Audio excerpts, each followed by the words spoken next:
দেখো, পরিমিতি শর্ট অঙ্কের ক্ষেত্রে ডাইরেক্ট করতে পারো যদি সূত্র জানা থাকে। ধরো একটি ঘনকের পার্শ্বতলের ক্ষেত্রফল এত বর্গ মিটার, আয়তন কত। অবশ্যই তোমার বাহু দরকার, কিন্তু বাহুটা বেরোবে এইখান থেকে। পার্শ্বতলের ক্ষেত্রফল এত বর্গ মিটার, এইটার সঙ্গে প্রশ্ন শেষ হবে। সূত্র কি পার্শ্বতলের ক্ষেত্রফলের? ধরি ধারের দৈর্ঘ্য এ মিটার। এবার পার্শ্বতলের ক্ষেত্রফলটা আলাদা বের করতে হবে না, ডাইরেক্ট চলে আসবে প্রশ্ন অনুসারে। এই যে এটা হচ্ছে পার্শ্বতলের ক্ষেত্রফল, সমান সমান কত? 256। ডাইরেক্ট চলে আসলাম প্রশ্ন অনুসারে।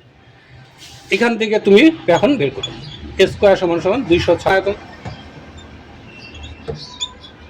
আয়তন বাহুর কি 8 ঘনমিটার। ঠিক এইরকম ভাবে দুটি ঘনকের আয়তন অনুপাত 1:27 হলে সমগ্রতলের ক্ষেত্রফলের অনুপাত কত? এই জায়গাটাতে প্রশ্ন অনুসারে আসো। এই জায়গাটা মানে কি? ধরি বাহুর দৈর্ঘ্য যথাক্রমে A1 A2, যেহেতু দুইটা আছে ধরি ঘনক দুটির, তাহলে এই জায়গাটা আসতে হবে। তাহলে এটা আয়তন কি? A1 এর কি? এটার আয়তন কি হবে? A2 কি? এই যে আয়তন অনুপাত হয়ে গেল 1:27। এখান থেকে A1:A2, একের ঘনমূল 1, 27 3। শর্ট যেহেতু অঙ্ক, এইবার বলছে সমগ্রতলের ক্ষেত্রফল অনুপাত 6A1 স্কোয়ার 6A2 স্কোয়ার। এখানে বসাবে A1 মানে 1 স্কোয়ার আর A2 মানে 3 স্কোয়ার।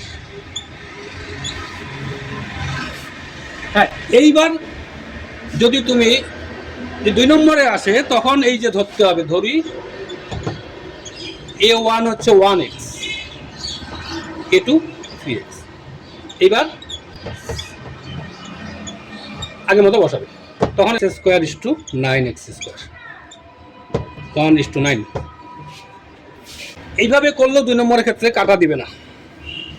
এই অঙ্কটাতে আছে দুটি আয়তঘনকে মাত্রাগুলি যথাক্রমে এটার এটা আর এটা এটা, কিন্তু বলছি তাদের আয়তন সমান। তা নিশ্চয়ই এইটার আয়তন কি হবে? 4 6 ইন্টু 4 সমান সমান এটা ইন্টু এটা। ডাইরেক্ট বসাও, 4 গুণ 6 গুণ 4 সমান সমান দিয়ে দাও এটা 8। বাস, এখান থেকে এইচটা বের করলেই হয়ে যাচ্ছে। তিনটি ঘনক, প্রত্যেকটি ধার 3 4 5, এটা গলি একটা নতুন ঘনক তৈরি করা হলো। নতুন ঘনকটি বাহুগত হবে। এখানে তোমাকে জানতে হবে সমানটা কি হচ্ছে। নতুনটার আয়তন আর তিনটার আয়তন সমান, তাহলে এটা মাথায় রেখে ধরি নতুন ঘনকটির বাহুর দৈর্ঘ্য, তাহলে নিশ্চয়ই বড়টার আয়তন এটা হচ্ছে। আর এদিকে যে তিনটা ঘনক ছিল এদের আয়তন আলাদা বের করবো না, ডাইরেক্ট যার বাহু 3 আয়তন 3-এর কিউব, যার বাহু 4 4-এর কিউব, এই বের করলে হয়ে যেত। তারপরে দেখো, একটি ঘনকের ধারের দৈর্ঘ্য দ্বিগুণ করলে আয়তন প্রথম ঘনকের 4 গুণ হবে, সত্য না মিথ্যা? তোমাকে মনে রাখতে হবে যে দুইটা আয়তন হবে, একটা হচ্ছে মূল। মনে করো ধরি বাহুর দৈর্ঘ্য A একক, এটা হচ্ছে তাহলে মূল আয়তন A কিউব। এবার বাহু দ্বিগুণ করলে নিশ্চয় 2A হবে, এটা না হয় লিখলাম না, ডাইরেক্ট লিখবো পরিবর্তিত আয়তন। তাহলে 2A হবে এর কিউব, 8 এর A কিউব। তাহলে এটা কত হচ্ছে? 8 গুণ হচ্ছে। একটা চোঙের ব্যাসার্ধ অর্ধেক, উচ্চতা দ্বিগুণ করলে আয়তন পূর্বে আয়তনে কত গুণ হবে? সেম অঙ্ক। আগে ধরি একক, তাহলে আয়তনটা কি দাঁড়াবে? পাইআর স্কয়ার। এটা হচ্ছে মূল আয়তনটা। এবার পরিবর্তিত যে আয়তনটা করব, নিশ্চয় বাহুটা ব্যাসার্ধ অর্ধেক হচ্ছে, উচ্চতা দ্বিগুণ, এটা মাথায় রেখে ডাইরেক্ট করব পরিবর্তিত আয়তন। এই যে ব্যাসার্ধ অর্ধেক করলাম, উচ্চতা দ্বিগুণ করলাম, তাহলে কী হচ্ছে পাই আর স্কোয়ার বাই 4 ইন্টু 2h। তাহলে কী হবে, অর্ধেক হইল। তারপরে দেখো একটি চোঙের আয়তন বক্রতল সংখ্যা মানে সমান, এই যে সমানটা চোঙটি ব্যাস কত, তো কী কী সমান, আয়তন আর বক্রতল। আয়তন কি পাই আর স্কোয়ার এইচ, বক্রতল কি 2 পাই আর এস, সমান পাই পাই কাটো, একটা আর থাকবে, আর সমান সমান 2, ব্যাস কী হবে 4।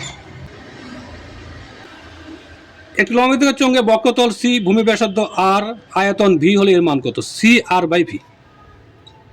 আমি কিন্তু এখানে লিখলাম না কোনটা কি, ডাইরেক্ট বসাচ্ছি। সি মানে হচ্ছে কি, সি মানে হচ্ছে বক্রতল 2 পাই আর এইচ, আর ই আয়তন কি পাই আর স্কোয়ার এইচ, কাটাকাটি করবে। দুটি চোঙের আয়তন সমান, উচ্চতা অনুপাত 1:2 হলে ব্যাসার্ধ কত। শুরু কোথায় হবে, এই জায়গায় হবে। আয়তন সমান, সোজা সমান করে পাই আর স্কোয়ার এইচ সমান সমান পাই আর স্কোয়ার এইচ। এখানে করবো কি, যেহেতু ব্যাসার্ধ আছে আলাদা, উচ্চতা আলাদা, সুতরাং R1 H1 R2 H2, বাস। হ্যাঁ তুমি ধরতে পারো, কিন্তু শর্ট অঙ্ক করার জন্য ধরবো না, সময় নেই। ধরার সময় কী হবে, যে প্রথমটির ব্যাসার্ধ R1, উচ্চতা H1, দ্বিতীয়টির ব্যাসার্ধ R2, উচ্চতা H2। নিশ্চয়ই এটা হচ্ছে ধরার ব্যাপার, অত সময় থাকে না শর্ট করার সময়, ডাইরেক্ট এটা লিখলাম। এখানে কাটাকাটি করো, পাই পাই কাটো। এখানে এখন বলা আছে কিন্তু উচ্চতা অনুপাত 1:2, এখানে 1 দিতেই পারো, আর এখানে 2 দিতে পারো। R1 বাই R2 স্কোয়ার আছে কিন্তু, হ্যাঁ, তাহলে 2/1।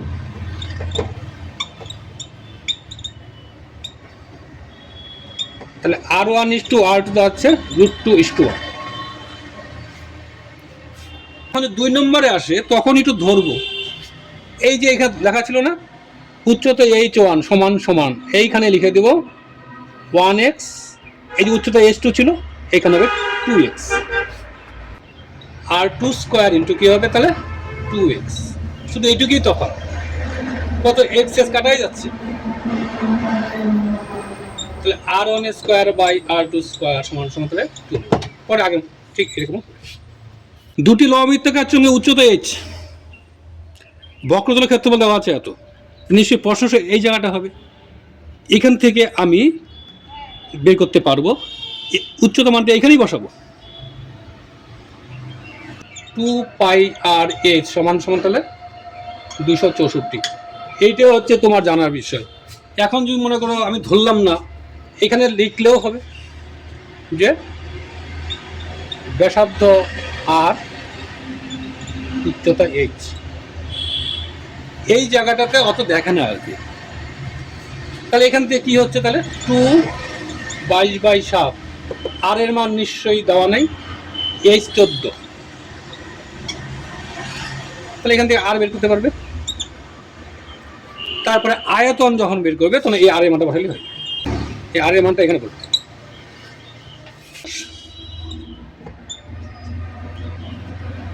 দুটি চোঙের উচ্চতা অনুপাত আছে 1:2, আবার পরিধি অনুপাত দেওয়া আছে 3:4, তাদের আয়তন অনুপাত নির্ণয় করো। 2 নম্বর অঙ্ক যেহেতু, সুতরাং ধরে নিচ্ছি, ধরি উচ্চতা যথাক্রমে 1x 2x আর ব্যাসার্ধ যথাক্রমে 3x, কিন্তু এখানে হবে না, এখানে y হবে, 3y আর 4y। আচ্ছা প্রশ্ন উঠতে পারে ব্যাসার্ধ কেন লিখলাম, পরিধি অনুপাত ব্যাসার্ধ অনুপাত একই হয়, পাই আর is to 2 pi R, R1 R2 সমান সমান 3:4, 2 পাই কাটা যাচ্ছে। নিশ্চয়ই পাই আর স্কোয়ার এইচ R1 H1, আবার পাই আর স্কোয়ার এইচ, এখানে বসা দিলে হয়ে যাবে। এখন এই শর্টগুলা এইভাবে করার চেষ্টা করো। বড় অঙ্ক এইভাবে যদি তোমার ধারণা থাকে সমান কোন জায়গাটা হবে, তাহলে বড় অঙ্ক একবারে বের করা যেতে পারে। যেমন ধরো একটা বড় অঙ্ক দেখাচ্ছি, এই জল এখানে ডুবানোর পরে জলটা ধরো এইটুকু উঠে আসলো, এটা এই ধরি, এইটার আয়তন আর উপরে ওঠা জলের আয়তনটা নিশ্চয়ই একই হয়। এবার চাইছে উচ্চতা কত, তো এইটার আয়তনের সূত্রের সময় কি হবে, পাই ব্যাসার্ধটা কত, পাই আর স্কয়ার, এটা হচ্ছে উপরে ওঠা আয়তন, আর এটা মাপ দেওয়া আছে পাই আর স্কয়ার এইচ। এই তো, তাহলে এখন নিশ্চয়ই এটার মানটা বের করতে হবে।